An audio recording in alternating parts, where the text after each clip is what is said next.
everybody, welcome, bem-vindos. I hope you guys are all doing well, still safe at home, or if you're allowed to already go out, enjoy, okay? Please enjoy. So today I wanted to continue talking a little bit about fun activities, things to do at home to complement your study and to make it fun and engaging above all, okay? So if you haven't watched my video about the post-it, the importance of using post-its in learning a language, I highly recommend it. So check it out. It's definitely a fun activity that I recommend to all my students, specifically to study vocabulary. It's really fun. Okay, so today I wanted to talk about a strategy into learning Portuguese, and hopefully, this will help you put Portuguese a little bit more into your daily life, okay? Because that is really important in learning a language, in assimilating a language. So if you live in Portugal, it's a little easier, okay? Because pretty much where you go, everybody's going to speak Portuguese. You have Portuguese TV. But for my students and followers that are not in Portugal, it can be a challenge. Even a lot of them don't even have, other than their teacher, they don't even have someone to practice Portuguese with. So it can be a challenge, okay? So one of the things that's really important around your house, okay, is to have your Portuguese as visible as much as possible, okay? I think I've mentioned before, I am a big fan of an author called James Clear, and he has this book, one of his books, bestseller, is called Atomic Habits. And while it's not about learning a language specifically, a lot of what he says can be applied into learning a language. So if you're interested, looking for a book, a cool book to read, check it out, okay? I do recommend it. So one of the things that the author mentions is that if you have a goal, right? If you have a goal, you want to improve something, it's very important to have things visible. So this example applies greatly to learning a language, okay? Why? Let me give you an example, right? So if you have your Portuguese lesson, right? And after your lesson, you put your books away in a drawer and you only check out your books again the following week when you have a lesson again.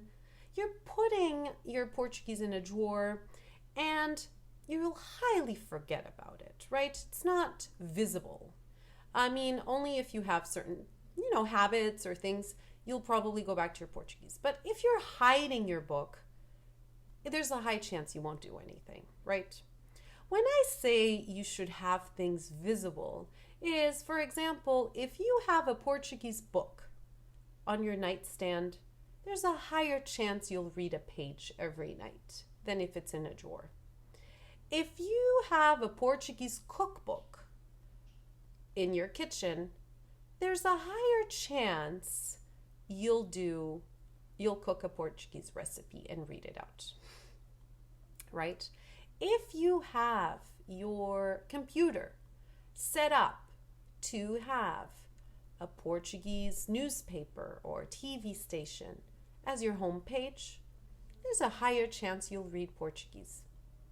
So what you need to do, and this also applied to what I mentioned with the post-its, right? If you see them, you'll study. And you'll study without feeling like, oh, here I go, I have to go study Portuguese, I'm not really in the mood. So if it's visible, you tend to do it and you don't have that formality of going to study. Okay? So try to have your Portuguese as visible as you can. Okay? Either by your computer, either with books, either with, recipes. Either every time you go on YouTube, try to watch a Portuguese video. So that also takes me to habit stacking, okay? Habit stacking is another great thing, is when you stack two things together.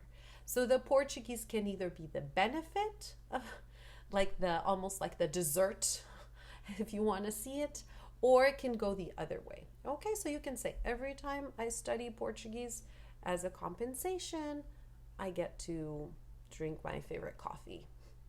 Or you see the other way. Every time I go out for a walk, I listen to a Portuguese podcast. So try to glue together a habit that you already have and that you enjoy. That's very important. A habit that you have and you enjoy with the Portuguese. And two things that can blend together and make sense, of course, right? So if you're walking and you usually listen to an audiobook, why not listen to an audiobook or podcast in Portuguese, right? For a change. Okay. If you are cooking, why not cook a Portuguese recipe? So try to incorporate little things and stack them together. Okay? And see it as, let's say you love ice cream. Well, if I study my vocabulary every day, I get to eat my ice cream. So try to, in a positive way, put a habit that you have or something that you like with learning Portuguese. Okay? And then that will become a routine. And that's really the goal, is to slowly incorporate the Portuguese in your daily life in order for it to become a habit. Okay, so that is a suggestion. Okay, let me know your thoughts. If you do any of these, please leave a comment. The other thing I wanted to talk about is my Patreon page, in case you haven't checked it out. Okay, patreon.com/Learn European Portuguese online. I wanted to mention, because usually I tend to focus or mention that you can join for $1 a month, and that is true. That is my basic tier. But I do have other tiers on my Patreon page in case you want to check it out. So I have a $5 tier, a $10 tier, where you can have discounts on lessons with me. Okay, so that's another perk that you get on top of having access to all my content. But I wanted to talk about my most expensive tier, okay, which is $35 a month. And I just wanted to put it out there because in case you're interested in giving it a try. So of course, with that tier, you have access to all my content, you get discounts in lessons, and on top of that, I will develop a video each month just for you. And when I mean just for you, is based on you.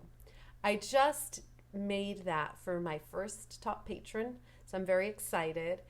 He was very happy with the results.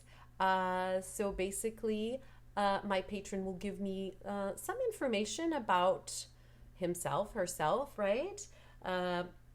Name, age, profession, likes, dislikes, and I create a whole video in the first person as they were speaking based on that information. So what's the benefit of this video? The benefit of this video for the patron or for the student is that you'll have a video with all your data or information, let's say, where you can practice things that you want to say to other people.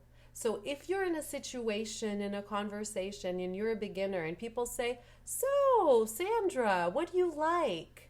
And I already studied and heard several times this video that has subtitles, that has audio, fun animations and fun images.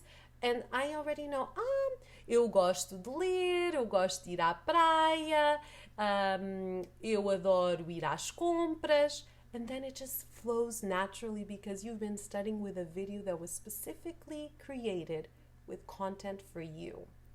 Okay, so check it out. If you're interested, send me a message or email me. You can access me through my website or through my Facebook page, or even leave a comment here on YouTube. It's a really fun, creative, and different way of learning, okay? I call it personalized content. Can you imagine how cool it would be to learn on video with information all focused on you, on what you like, on what you want to do. So it's really a really great way to learn and very different from what you usually find. So have a great day, and I hope to see you soon. Adeus. Don't forget to subscribe. Ciao.